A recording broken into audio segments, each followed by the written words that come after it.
All right, Jason. All right, so Jamahl, as I came in as the new co-host of Black Men Ventures podcast talk series, talking with brothers.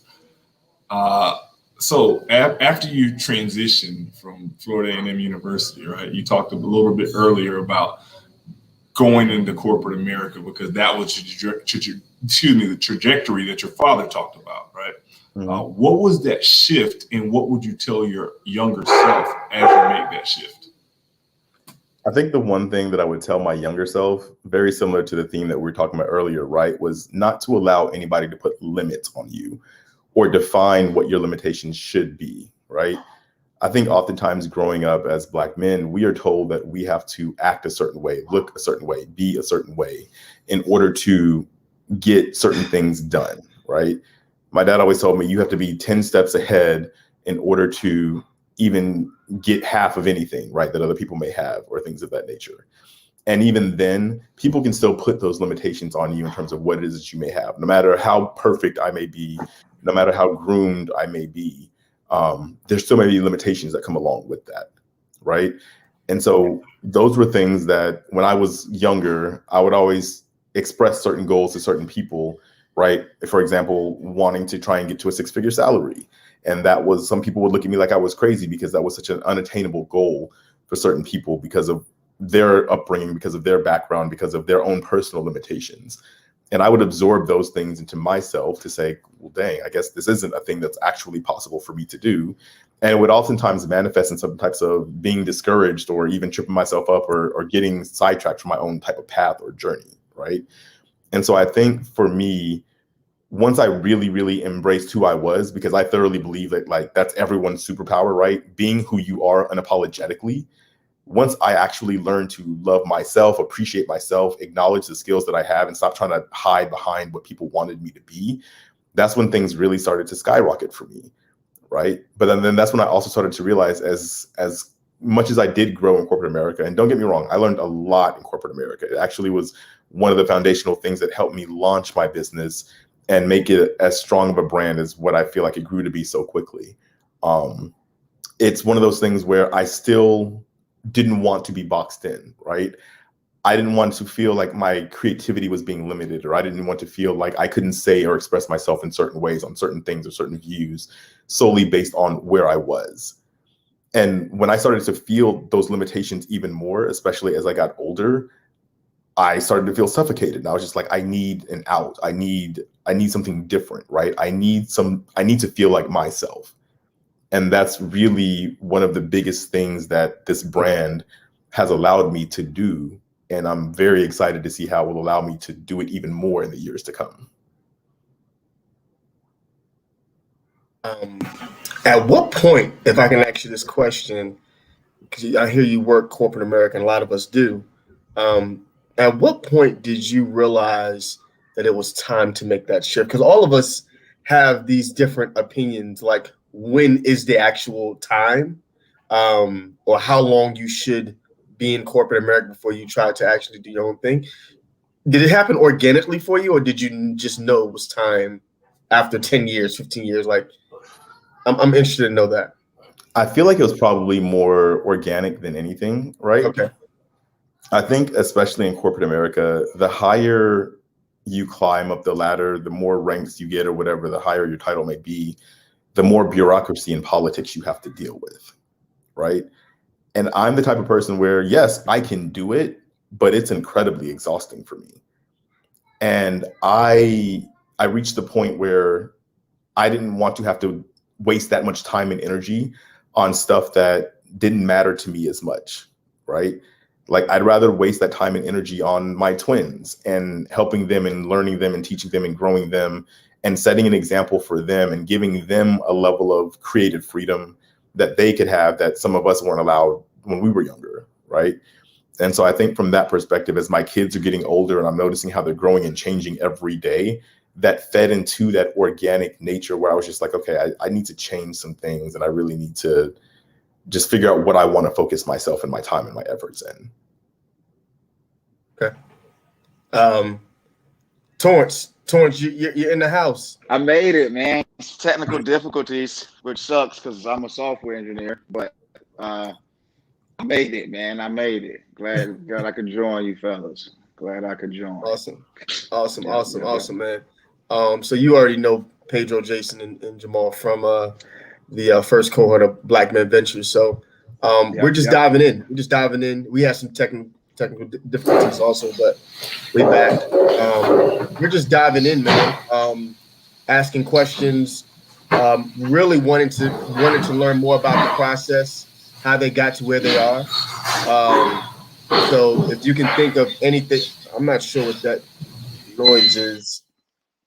All right, cool. I wanted to open up the floor to you if you had any specific question or any dialogue that you wanted to ask them. I know you're on the technical software side. I'll stay on the tech tonight. I got some more personal questions tonight.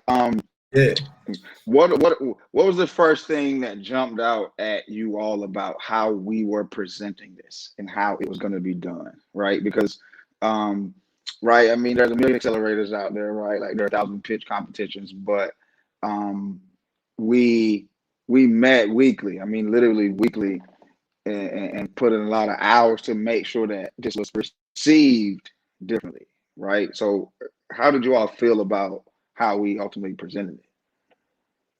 Well, if I can add, I think you guys presented it well, and I think just as simple as Black Men Ventures spoke for itself. Coming from the venture community, startup community, and all that type of stuff. Obviously we know the whole issue of lack of capital and all that. But what I've started seeing is there is, of course, Black women are pretty much at the bottom of the totem pole of everything, right? In terms of access to capital. But the issue was that, and then maybe this might just me being sexist because I am a Black male, but there's a lot of general minority pitch competitions and all these other programs, but then you start seeing a pivot towards more Black women focused organizations, and which is, don't get me wrong, is great, but I just felt like hey, Black men still do struggle. You know what I mean? I get it. We need something for them, but we like Black men, have some of their own struggles as well. And so hey, don't forget, we're still here kind of thing. And so I think just by saying Black Men Ventures was just right there, just that right there just shows hey, we did not forget about you. We're here. That's crazy. Hear you say that. Just quickly, Jason, we actually had a couple of weekends where we just pondered over what we were going to call it, what would resonate more, right? So that's funny, John, right? Like we had those calls, and as an entrepreneur, you're always talking about, well, how are other people going to receive it, or what are they going to think, or is it going to come off this way because we're saying that, right? So I mean, that's perfect. You basically just said what we were shooting at while we named it what we did, right? So yeah. Jason, what's your thoughts on that? Yeah, man. So it actually coincides with what Jamahl said and Pedro said, right? So Pedro was talking about there's all these spaces. Too often they think that because we're men, we have access, right? If folks don't see me in real life, they see me on the screen. I'm 6'6", 240 pounds. I don't look like my background PR marketing, and I don't look like tech, right? And there always is this assumption that, oh, you can open these doors, you can go into these doors. They don't want to see us in the doors either. So to have a space that we talked about before that is safe, to have a space where we can really kind of navigate through, that's just super dope, right? And to be encouraged. And this is not negating any other space, but this was an opportunity for us to finally have a space where we can, again, be vulnerable, to learn, to grow, to network, and not be meshed in where we don't look at our uniqueness and the intersections of Black malehood that we have to try to figure out in this space as well, man. So it's dope. Jason, can I just add? Jason and Pedro, I wanted to say something because I was having a conversation before with a friend of mine, and one of the issues that we run into is we focus solely on access, and we don't focus on the community. And now you're finding people that are getting access to capital and don't know what to do with it. So it's a dual issue that we really have to look at in the Black community, and that's why it's very important. The work that we're trying to do is very important, man, because it's not just access to capital, but it's the mentoring, the growth process that is also important. Because now you're going to find a lot of people with money, and they're spending all of their money on a Facebook ad, and they don't even know the proper way to do a Facebook ad. Right? And all of these things are going to come up if you don't have the community involved as well. So, Jamahl, did you have something else that you wanted to add on to that? I mean, I think very similar to what both Pedro and Jason said, right? For me personally, yes, I think it's great to be able to have access to capital, which is a very, very big component of this. But one of the biggest takeaways for me was just interacting with other Black male entrepreneurs, right? Who focus in so many different spaces, because I feel like that's something that's not publicized enough, right? People automatically have certain preconceived notions of what a Black male entrepreneur may be. And sometimes it may be a party promoter or a DJ or a basketball player or something like that, right? And that space looks so different because the Black male personality is so vast and so different, right? Yeah. Being able to publicize what that may look like from us who are from so many different backgrounds all over the country, that's what I truly love to see about a program like this, right? And don't get me wrong, yes, I know, to Jason's point earlier, there was a movement for a push supporting Black women, which we are always going to do, right? But as Black men, there are so many things that we have to be supported of as well, outside of being told that we have to shut down our emotions and not being able to be emotional. We have to carry the weight of the world on our backs and be okay with it, right? Creating a safe space where we can all come together and talk and speak and collaborate and learn and mentor. Those are things that I saw in this group that I loved, that I thought was absolutely amazing. Bro, we do it right here, like in the chat, like Pedro and Jamahl going back and forth trying to support each other. Is that the noise? Is that the noise that's going on? Like, yeah, they were going back and forth in the chat, and they were like literally like supporting each other. Pedro was like, "Have you thought about this? This is how you do your business, right?" Yep. And I remember in the first day in the pitch practice, it was like I met Michael, and I was like, "Bruh, like, how can I help you?" And we literally got off the pitch practice at 1:00 in the morning. And then I got off and I told everybody to go buy some num sauce. As soon as I saw the link for Grace Love, I signed up for the newsletter. And yes, bro, you send a lot of newsletters out. But you know, it's so dope to be able to just be like, hey, I'm gonna support my brother. I'm gonna learn from him, and we all gonna grow together because it's enough out here for all of us, and this is so needed. I was born to say I could definitely agree with you, right? As a team, right, like we're looking through the submissions and we're looking through the type of businesses. I mean, we're literally looking through the applications like, man, I would have never thought to start that kind of business, right? So it's not only education and awareness and enlightenment for you all, it's we get on the other side too, right? So I want to ask an odd question. John, I don't know if you had anything else along the community aspect, but I want to switch the conversation a little bit. No, it's open. It's open floor, man.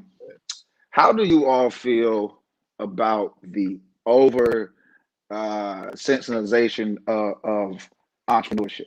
And basically what I mean is how the media and social media and digital marketing have basically made the idea of entrepreneurship this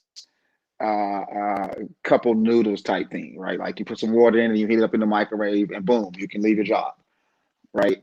How do you all feel about being entrepreneurs who sit in the middle of running real businesses, right? How do you all feel about that notion that sometimes that it's easy or it's put out there to be easy, right? And it's really not, right? Just wanted to I'm gonna quickly say something. I think it's a two-sided thing when you think about it, right? It's because you want people to realize that they can be entrepreneurs, especially in the Black community. You want them to realize that it's really obtainable to create a company. It's really obtainable. Mm-hmm. You know, now it's a lot of other parameters around that that has to align, but you want people to make that realization. So I like that part of it.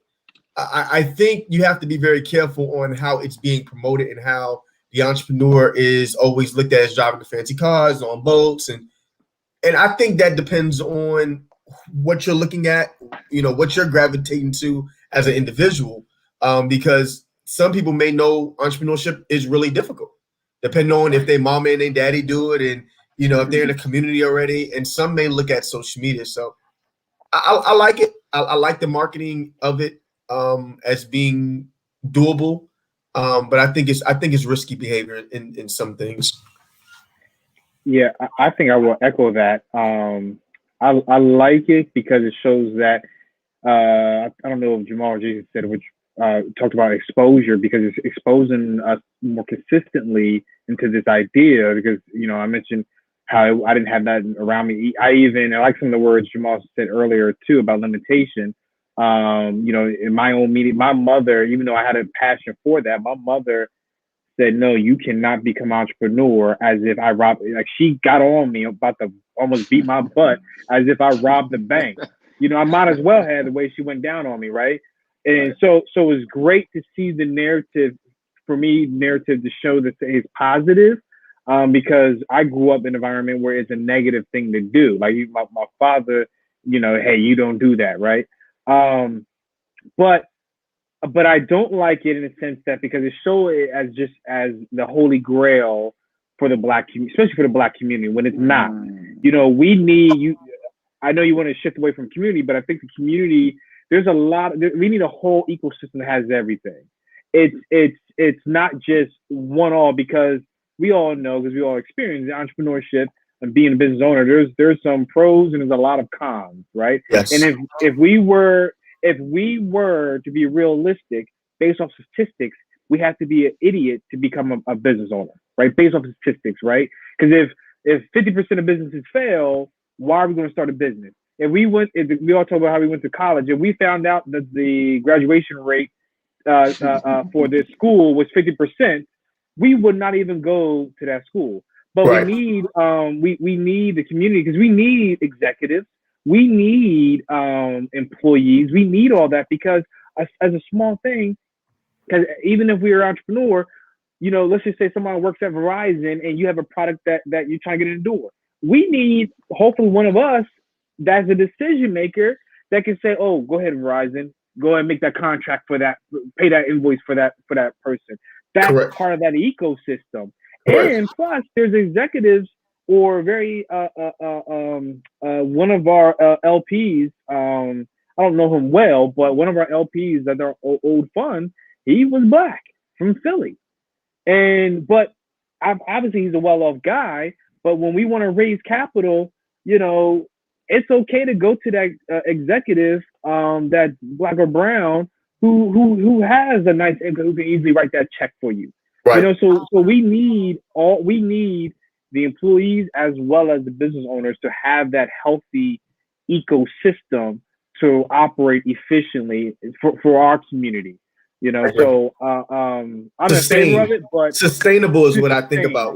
Yeah. So I'm in favor of it, but like I don't want it because also too, I do know, just doing deals for a long time, everybody what they promote it ain't really performing the way they promoting it, right? When you pull the curtain back up under the hood, look at the real financials, everybody ain't really performing the way they're performing. That's true. Very true. Well, to that point, just quickly before, you know, Jason or Jamahl jump in, the first thing that came to mind was what you said, right? Like, a lot of people don't realize that even though they're not entrepreneurs or don't have a business, they still part of the ecosystem, because guess what? Mm-hmm. We need Black dollars to buy the Black products and services. So even if you don't have an entrepreneurial mind, or you don't want to manage taxes for an LLC, you are still part of the thing, right?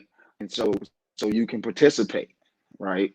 So and the second thing that you said that kind of stood out to me was, I was talking to a friend of mine, and I'm like, man, I mean, it looks like everybody on Instagram is made $1 million selling $20 courses last month. yeah, And so, everybody, right?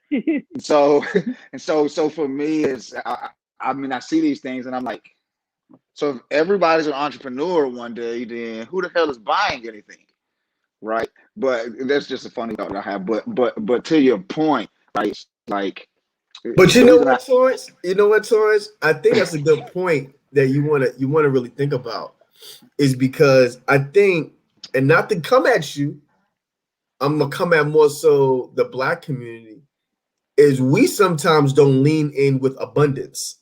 We lean with oh, of course, we with lean lack, in with scarce we lean in with scarcity. So what right? we do is we subconsciously think that business or that idea that we're trying to grow is not Couldn't needed, be that or popping. It yeah, couldn't be that you, popping. Well, you know what I see, mean? well, to play devil's And advocate though, really, or we take the approach that, oh, it's enough businesses out there like that. And you right? really need to, in business, I realize, is you really need to do the hard numbers. You really need to look at, what's the margin cap, or what's the capital that, this industry brings in, or what does this restaurant bring into your area, versus looking at it in the sense of, scarcity, like, oh, like, Well, you know what see, I'm saying? Like, to what's your thoughts on that? Pedro's point, and that's kind of why I started with this question, because I'm thinking like, if I peel back the numbers of all of the well, first of all, if you're making $1 million an hour, how the hell are you on Instagram? That's the first question. But as I'm looking at all of all these posts and what to me is this ballooned social media marketing, you have to question, when can someone actually call themselves an entrepreneur? Because, and that's not a negative connotation. I guess I'm saying, how do you guys view when you stepped from startup into entrepreneurship? Because the way the media presents it now is that everybody's in the startup world because of this, so sensationalized and made and presented so easy. Like for me, the way I'm trying to separate it in my mind is, I'm no longer a startup. I'm now a small business, right? Because most of the stuff that I see that I'm asking you guys about, I think it's startup, right? And for me, it's about the mentality. And so when I'm seeing these things, I'm like, man, this is sensationalizing starting a business. But then my very next thought, or I tried to have it be, well, I'm not in that space, so this isn't for me. Let me keep scrolling, right? Right. Yep. So you do have to, that approach of lack comes from a place of scarcity, right?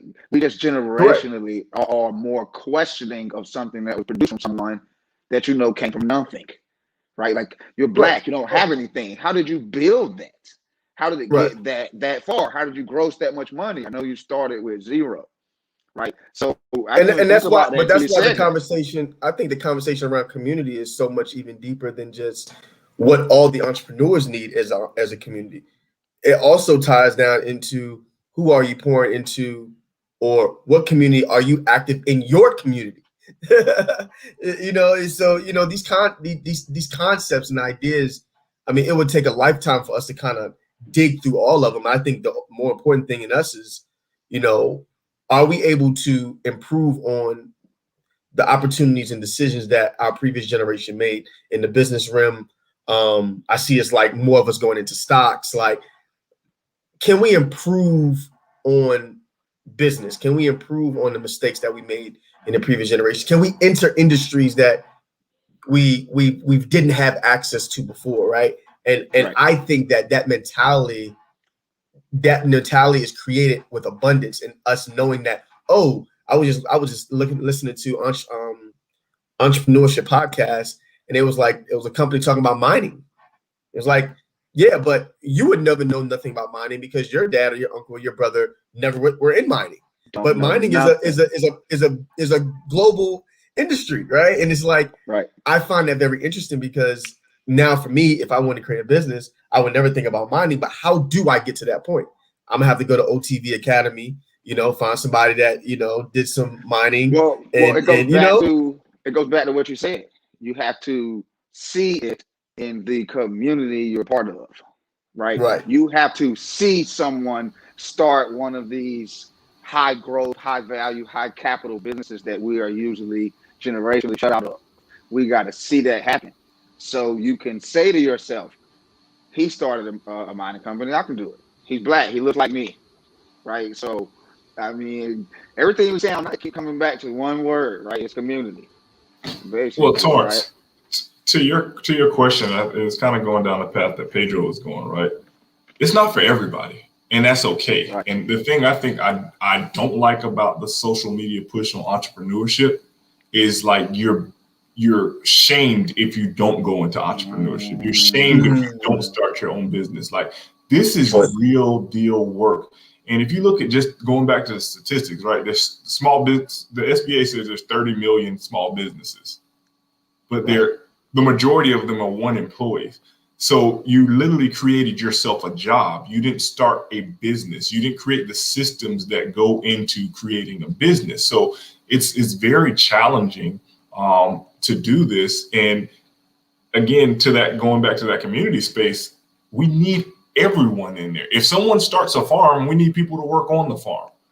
If I need someone to work in the manufacturing for Grace Love Candles, I need people to be able to invest in funding fuel and be consumers, right? So I think it's a gift and a curse. You shouldn't shame people into not being an entrepreneur, and recognize what it really takes to do this. This is not for the faint of heart. Just because you're an LLC or just because you're an S Corp or what have you, doesn't mean that you're a business owner. It means that you filled out some paperwork. So. Jason, I think you hit it on the nail with that. Especially because that's what I was alluding to earlier. You're absolutely right. It's that, we're all excited because all these entrepreneurs and all the statistics and all this and that, but also statistics say that 95% of those entrepreneurs, especially in the Black community, do not have any employees, AKA sole proprietors. Hey, that's okay, but if we're talking about closing the wealth gap, all that's irrelevant. It's ownership and equity in things. And secondly, to that point, we always think that we have to start something from the ground up in order to be wealthy. You can be a doctor who makes, $500,000 a year, who has a portfolio of invested in maybe a couple franchises, a couple real estate projects, invested in secondaries of I don't know, pre-IPO deals or whatever the case may be. You can build a generous portfolio. Right. And that could be transferred to your kids. You could drive trucks for Walmart and make $100,000 that Jamahl was saying that 6-figure salary was not there. Let's be real. Like, you can get on the truck. You don't have to own a trucking company. You can drive trucks for Walmart. They're paying folks $100,000 to transport goods and services. And you can build with that money that you make. And he's telling the truth. And you can take that money and then invest it in various things to build it. The point is that it does not have to be a corporation as your path. Because I think there was a video from what's his name? Damon Dash. He talked about his kids. I don't know. We all probably seen. He was on Breakfast Club, and he talked about like, hey, he was to your point, Jason. He was shaming what's the other guy, the Hispanic guy's name, for being an employee of the radio station. But that same I don't know, you guys know his name, the Hispanic guy on the is it DJ Envy? That's not Envy. I think it's DJ Envy. I think it's DJ. Right. Man, Envy don't be mad at you. Envy's black, man. Oh, he's black. Oh, he's just light skinned. Okay. We love you, DJ Envy. All right, we love this. This is a kudos to you, Envy. So don't attack me. But he's attacking. Damon Dash is attacking him, talking about you a boss, your son gotta look up to you, whatever. I'm like, he's an employee, but he also has a handsome and real estate portfolio that he can give to his kids. And Damon John up there boasting about his kid got his own cookie company, sells cookies. I'm like, cookies? Who cares? Like, he and his son's probably the only worker in there. So it goes back to what you were saying, Jason. Like, so your son sells cookies, whoopee-doo, but what does he make, $10,000 a year? Okay, that's what is that, right? And so it's like you don't have to tarnish anybody because Damon Dash had employees, right? Damon was an employee. At one point, you need that ecosystem to build a system. You said earlier, Jason, a system, because that's what's all to the point of what I was saying earlier about transferring asset. That's what somebody's willing to buy. When someone comes in and wants to buy you, they're looking at the system you built. If it's just you selling cookies, and they take you away, all I have is just dry cookies. You know what I mean? Oh, I don't have anything to. So your value immediately drops because you built no system. Right. You built no system, and so that's why that whole ecosystem is important for us to create a formula of success. And it does not have to be straight. I build a business or whatever. You can be the truck driver, make $100K a year, got a couple rental properties, got a couple. Invest in a couple of things, because also if your wealth keeps increasing, you can be a credit investor, you can be a qualified purchaser, and a client. And when you do that, you can invest in later stage tech deals. You know, right. That a lot of people. Oh, go ahead. So speaking of ecosystems, I just want to kind of try to bring it back circle what we're talking about, because we all love this, and we'll probably sit here for 5 hours, right? Starting with Jamahl. And we'll probably close it out with this, right? Think of yourself before you got started, right? Don't think of yourself as the cliche 18-year-old, or if you didn't get started at 18. I hope you didn't, because then that would mean you kind of way behind. But what would you say to yourself, right? Like, don't give me to work hard and keep your head down. I mean, yeah, we know all of those and they sound great, right? Like, for instance, if I could go back to myself at 18, I would tell myself, take every single paycheck you ever get and put it in a self-directed IRA and invest that money, right? Back then, I didn't understand the tax ramifications of a self-directed IRA. Now I do. And that's only because I've traversed through entrepreneurship experiences that brought me to have the knowledge now. So what would you tell yourself back then that's not necessarily financial or monetary related, but that would just steer you down a different path, right? Like, not to have a different mindset or a different attitude. Like, what literally would you have done differently? Yeah, and this is a question that we discussed earlier on the call. And my thing that I would tell my younger self is to not put limitations on myself, right? I think whenever you don't put limitations on yourself, like when I look back on the things that I did feel limited by because of some he said, she said, or because of somebody who was less capable or less qualified, and the things that I chose not to do because of those things, I think about the what ifs, right? I think at the end of the day, all of us have a bunch of what ifs in our lives that right. we just want to know what would have happened if I would have pursued different things. And that's something that I'll tell any young person, right? Do not let anyone ever put limitations on you. The only person that can limit you is you. Right. I caveat it by saying, because I'm always very transparent in everything that I talk about. No matter what you do, you're going to work for it, right? It's not going to be handed to you. You're going to have a lot of long nights, sleepless nights, but it'll pay off in the end, and it'll be worth it if you actually want it bad enough. Right. But don't allow anyone to box you into a corner that's not meant for you to be boxed into. Gotcha. All right, Jason, what you got for us? So it's kind of similar, right? I'll tell Jason, to that young Jason, be authentic. Don't make yourself small. I remember a lot of times from my stature, I would try to make other people comfortable. When I walk in a room, I remember I would sit down so people wouldn't have to look up. I would try to bring my voice to a space that made them comfortable. Be authentically you. Like, do not, like, God made me like this for a reason. So don't make it small. That's what I tell myself. I tell other brothers that are larger in stature, like, go take on the world. Yes, people have their fears and challenges. That's their fears and challenges. You are authentically you. And in business, I would say MVP. That's what I tell them. Minimal viable product. It don't have to be perfect. It doesn't have to be perfect. Get to the minimal viable product. And I think along the journey, man, you so critical of yourself that you're trying to get to perfect before you get to marketplace, right? So we talk about this at OTV, MVP, man. I need to get a minimal viable product. Don't tell me about anything else. How do we get to MVP? Man, I 100% agree with you, right? Like, earlier I said, I'm a software engineer, so I'm just used to put it out and let people click on it, right? So me and some of my co-founders have clashed, right, because of that in the past, but I'm with you, man. Just stick it out there. Just let people know it ain't finished, and they'll tell you what's wrong with it, and then you keep building, right? Yeah. Pedro, what you got for young Pedro?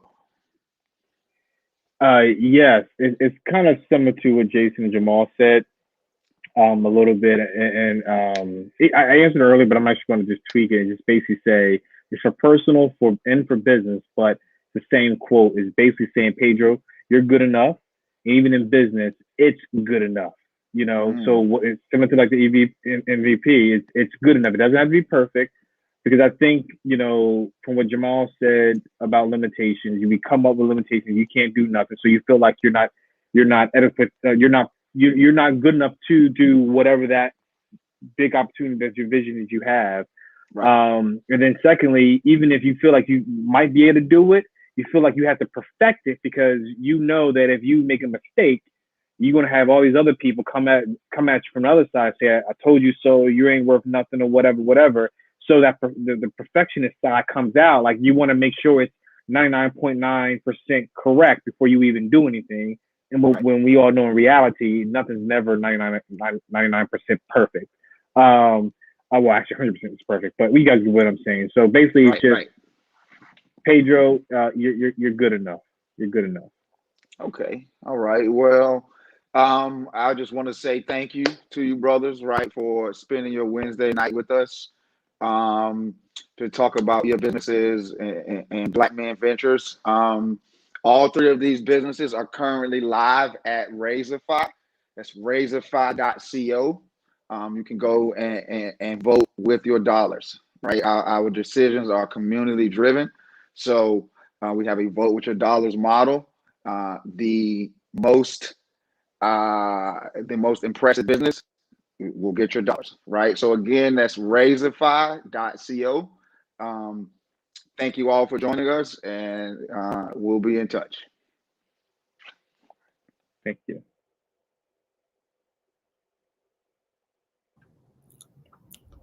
Hey guys, we're still live, so we have enough time to have a whole nother show.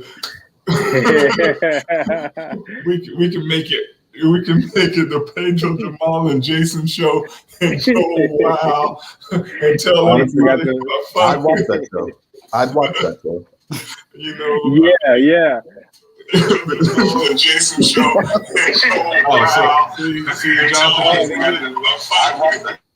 They just took your fame away, Jason. Hey, guess what? I got StreamYard, and we can go live if we want to. I'll pick y'all up. See, look at that. All right, you'll be a great host too. Hey, we do a little